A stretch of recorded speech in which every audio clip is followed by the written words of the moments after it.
الله الرحمن الرحيم إن الحمد لله نحمده ونستعينه ونستغفره ونستهديه ونعوذ بالله من شرور أنفسنا ومن سيئات أعمالنا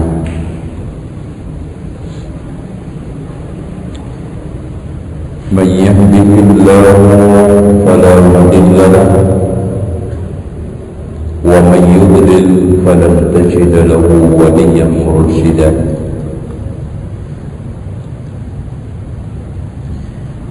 أشهد أن لا إله إلا الله وحده لا شريك له وأن محمدا عبده ورسوله قال الله عز وجل يا أيها الناس اتقوا ربكم الذي خلقكم من نفس واحدة وخلق منها زوجها وبث منهما رجالا كثيرا ونساء واتقوا الله الذي تساءلون به والأرحام إن الله كان عليكم رقيبا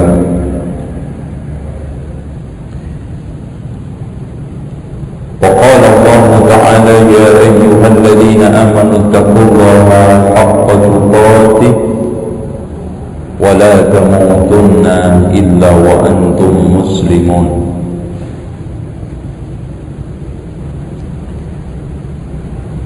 وقال عز وجل يا أيها الذين آمنوا اتقوا الله وقولوا قولا سديدا يصلح لكم أعمالكم ويغفر لكم ذنوبكم ومن يطع الله ورسوله فقد فاز فوزا عظيما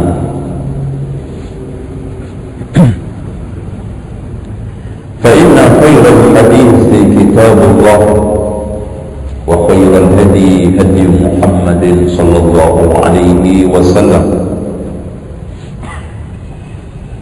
وشر الأمور محدثاتها وكل محدثة بدعة وكل بدعة ضلالة وكل ضلالة في النار. Ikhwan wal akhwat fillah, peserta daurah sehari atau 2 hari, semoga mendapatkan ilmu yang bermanfaat insyaallah.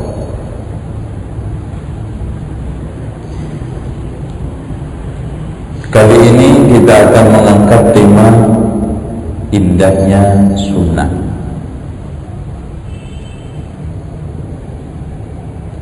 Di saat manusia tenggelam di dalam lawan daripada sunnah,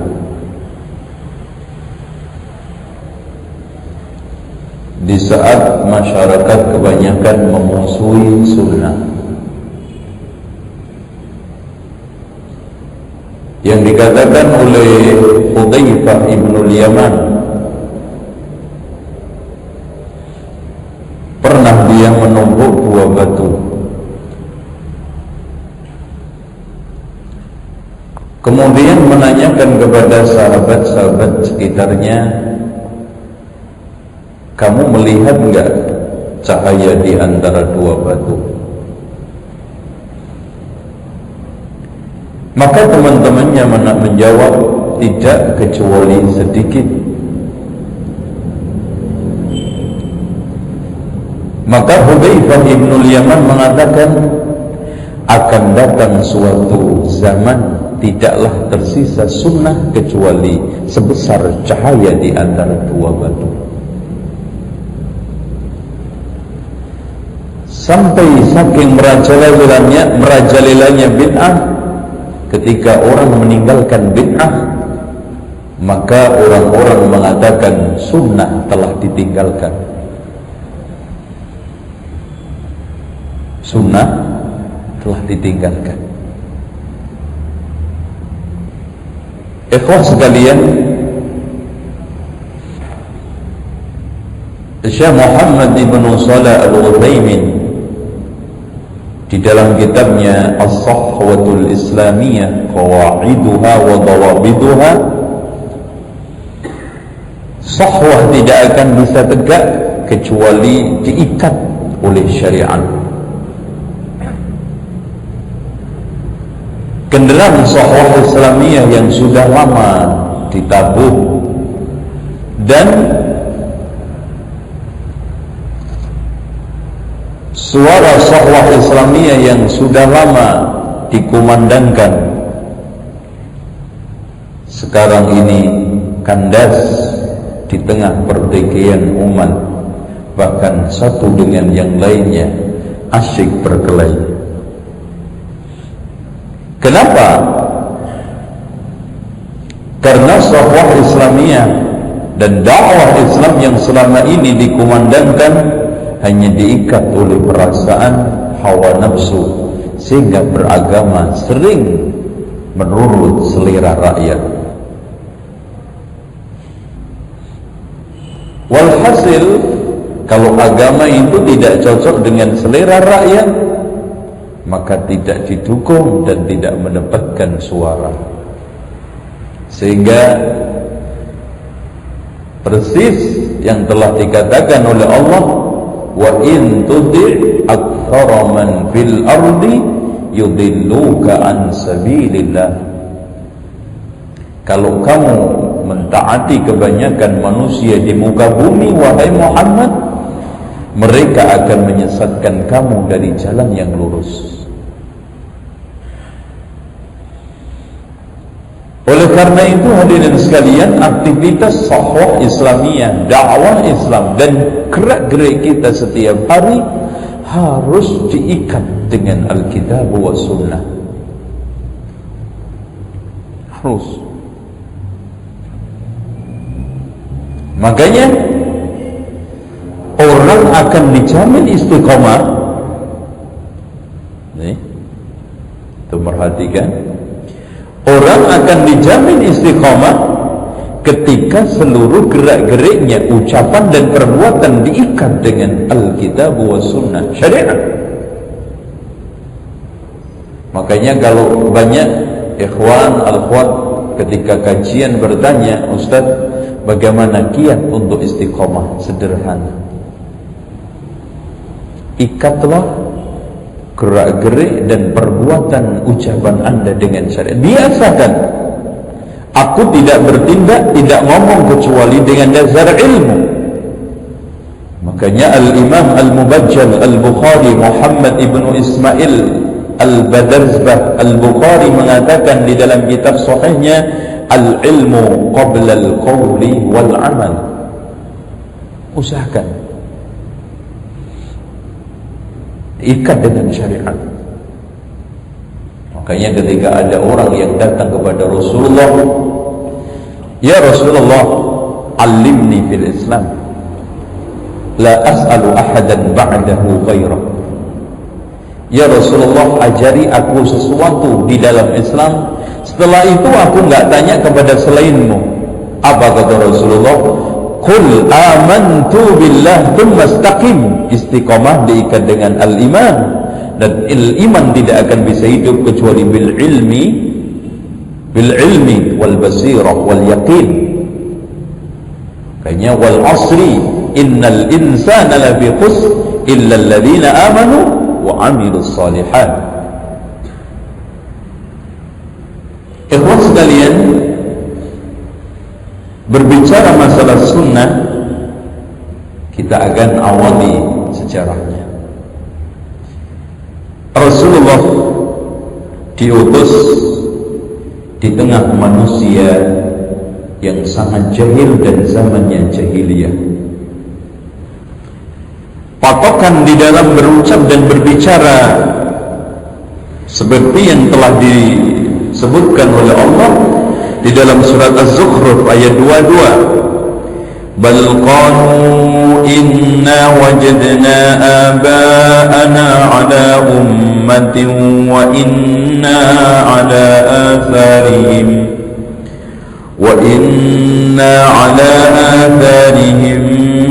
muhtadun. Itu prinsip mereka. Bal qalu inna wajadna aba'ana, aba nenek moyang. Jadi nenek moyang adalah menjadi tempat tahkim, rujukan di dalam menyelesaikan segala sesuatu. Adat menjadi tempat untuk pengadilan satu-satunya. Sehingga prinsip mereka di dalam beragama, berbicara, apa kata tokoh, apa kata tradisi, apa kata perasaan, dan apa kata hawa nafsu. Pada saat itulah Rasulullah SAW hadir di saat akidah mereka tenggelam ke dalam kesyirikan, moralitas jatuh, kejahiliannya mentok, kemungkaran merajalela. Rasul datang membawa cahaya hidayah, putih bersih, malamnya seperti siangnya. Allah tidak mengambil kembali nabinya kecuali setelah menyempurnakan ajarannya. Dan inilah hadirin sekalian kenikmatan yang paling utama. Rasul tidaklah meninggalkan umatnya kecuali telah meninggalkan agama sempurna, tidak ada cacat sedikit pun. Dan dengan proklamir ayat Allah, in al-yawma akmaltu lakum dinakum wa atmamtu alaikum ni'mati wa raditu lakumul islam dinan, membuat umat Islam diiriin sama Yahudi. Makanya pernah ada orang Yahudi yang datang kepada Umar ibn al-Khattab, wahai Umar, ada satu ayat di dalam kitabmu, kalau seandainya turun kepada kami, maka ayat itu waktunya akan saya jadikan perayaan harinya. Makanya yang senang-senang perayaan itu Yahudi, yang membiasakan perayaan itu Yahudi. Maka setelah itu Umar bin Khattab mengatakan, ayat apa itu? Maka Yahudi dengan lancar membaca ayat al-yawma akmaltu lakum dinakum wa atmamtu alaikum ni'mati wa raditu lakumul islam dinan. Allahu akbar. Ternyata hadirin sekalian, sebagian orang Yahudi lebih faham makna ayat ini terhadap sebagian besar umat Islam saat ini yang menambah dan suka mengurangi agamanya, bahkan sangat kreatif dalam masalah urusan agama dan kiri aktif dalam masalah urusan dunia. Taklid dalam masalah urusan dunia, kiri aktif. Urusan dunia mentok, taklid, membeo, niru, puas dengan karya orang lain. Urusan agama kreatif. Bagaimana bid'ah diciptakan dengan berbagai macam kreasi-kreasi,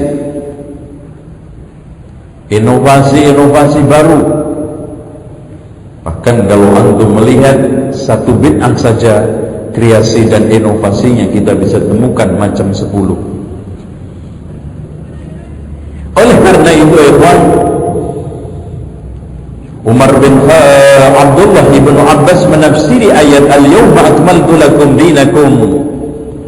Konsep iman dan Islam sudah sempurna, tidak usah ditambah-tambahi, cukup, tidak usah dikurang-kurangin.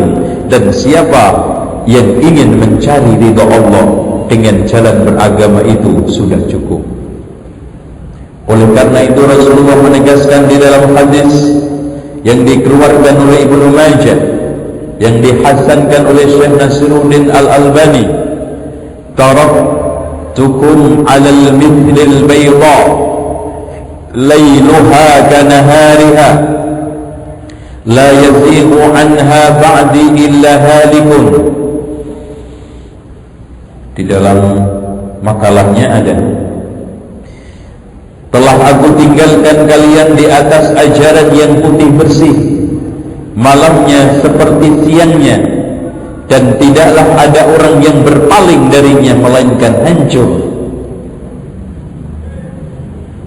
Komentar Abu Darda, perawi hadis ini, benar yang dikatakan oleh Rasulullah sallallahu alaihi wasallam bahwa beliau meninggalkan agama terang, antara siang malamnya sama, antara halal haramnya tegas, antara hak batilnya jelas, antara tauhid syiriknya berpisah dengan baik, antara sunnah dengan bid'ahnya gamblang dijelaskan.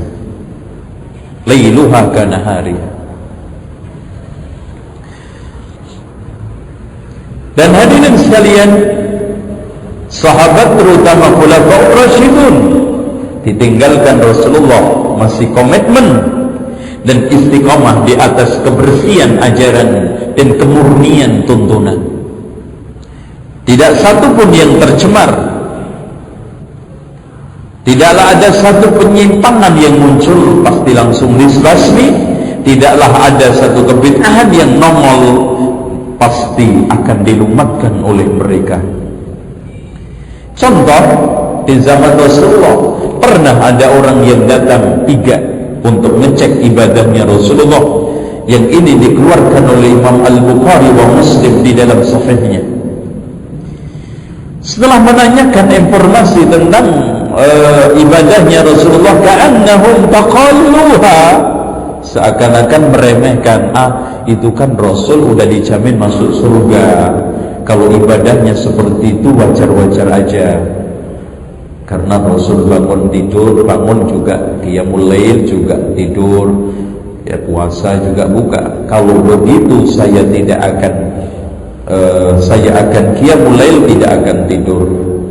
Saya akan puasa terus, tidak akan makan, dan saya tidak ada menikah perempuan. Rasulullah keluar.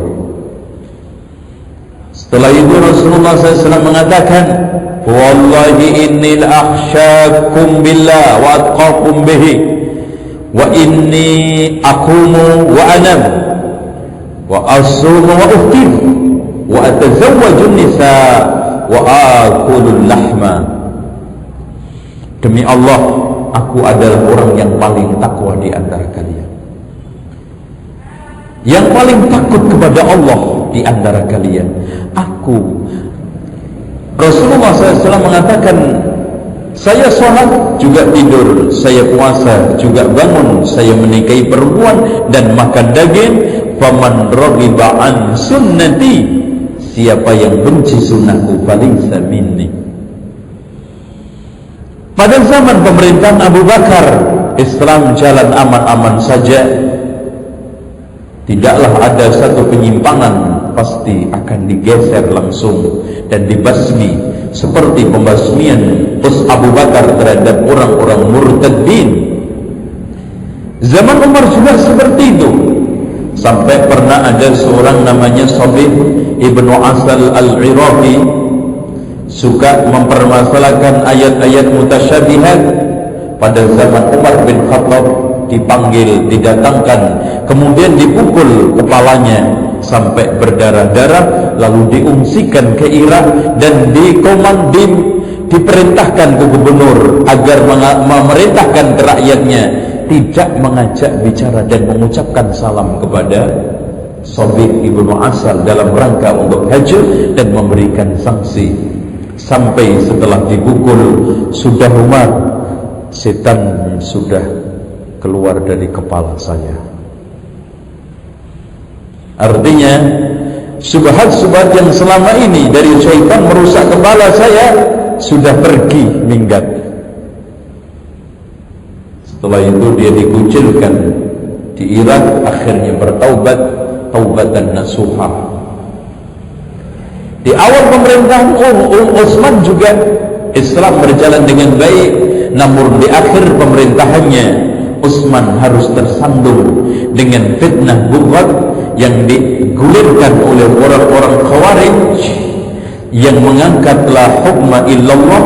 Akhirnya mendemo Utsman sampai akhirnya Utsman ibnu Affan mati terbunuh di tangan jahil, tangan jahat, tangan orang aniaya kaum Khawarij. Pada saat itulah fitnah mulai berkah tumbuh, kebid'ahan mulai menonjol, dan orang-orang ahlul ahwa mendapatkan angin segar. Apalagi hadirin sekalian, setelah Ali bin Abi Thalib mangkat menjadi khalifah dan dibai'ah berdasarkan kesepakatan ahlul halli wal aqdi senior sahabat, tersandung dengan dua fitnah, Khawarij yang menghujat sahabat dan ahlul bait, Syiah yang mengkultuskan ahlul bait. Satu fitnah yang saling berhadap-hadapan. Bagi Ali bin Abi Thalib cukup sulit untuk menghadapi kelompok ini. Yang satunya merongrong pemerintahannya, yang satunya mengkultuskan kepemimpinannya. Dua-duanya terjebak ke dalam kesalahan al-ghulu wal ifrat, al-ghulu wat taksir. Ya, maaf, al-ghulu wat taksir, bersikap berlebih-lebihan menyanjung, yang satunya mengkafirkan. Akhirnya pernah ada datang sekelompok orang ahlul fitnah yang datang kepada kepada Ali bin Abi Thalib memprotes, "Wahai Ali, kenapa pemerintahan kamu tidak seperti pendahulu-pendahulu kamu, Abu Bakar sama Umar?"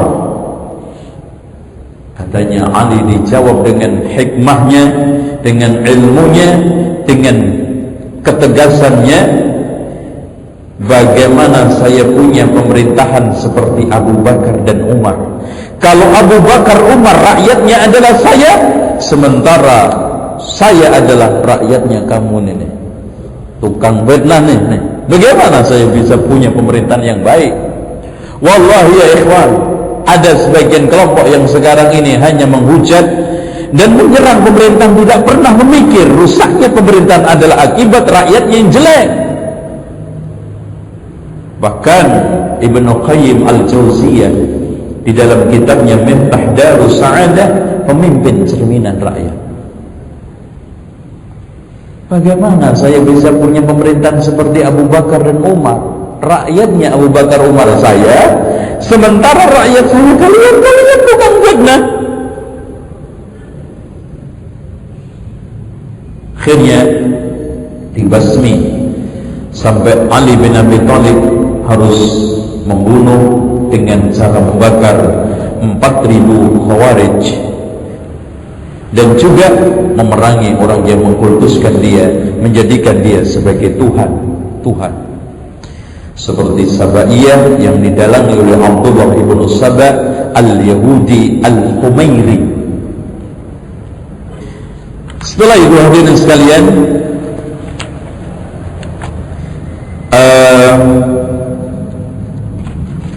muncul berbagai macam bid'ah seperti Khawarij, Qadariyah dan Murji'ah, dan bertubi-tubi muncul ada Mu'tazilah, ada Jahmiyah yang didalangi oleh Jaham bin Sufyan dan yang lainnya.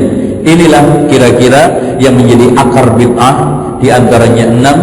Yang pertama kali adalah Al-Jahmiyah, kemudian Khawarij, lalu yang ketiganya adalah Ar-Rafidah Asy-Syiah, lalu yang keempatnya Al-Qadariyah, dan yang kelimanya Al-Murji'ah, dan yang keenamnya Mu'tazilah. Walaupun ada yang nambah seperti Jabariyah, karena intinya Jabariyah adalah pangkat atau cabang dari Qadariyah, karena tidaklah muncul Jabariyah karena ada Qadariyah. Tapi intinya yang sepakat di antara ulama, akar daripada bid'ah ada 6 yang saya sebutkan tadi. Yang pertama Al-Qadariyah, kemudian yang keduanya Al-Khawarij, yang ketiganya Jahmiyah, yang keempatnya Rafidah Syiah, yang kelimanya Murji'ah, dan yang keenamnya Mu'tazilah. Tapi alhamdulillah ya ikhwan, ulama-ulama salaf telah dinyatakan oleh Rasulullah SAW, khairun nasi qarni, thumma alladhina yalunahum, thumma alladhina yalunahum. Sebaik-baik manusia adalah di zamanku, kemudian setelahnya. Abdullah ibn Umar setelah nampak pemikiran Qadariyah, dan tolong dicamkan di ikhwan, rata-rata tokoh dan bibit bid'ah muncul dari Irak.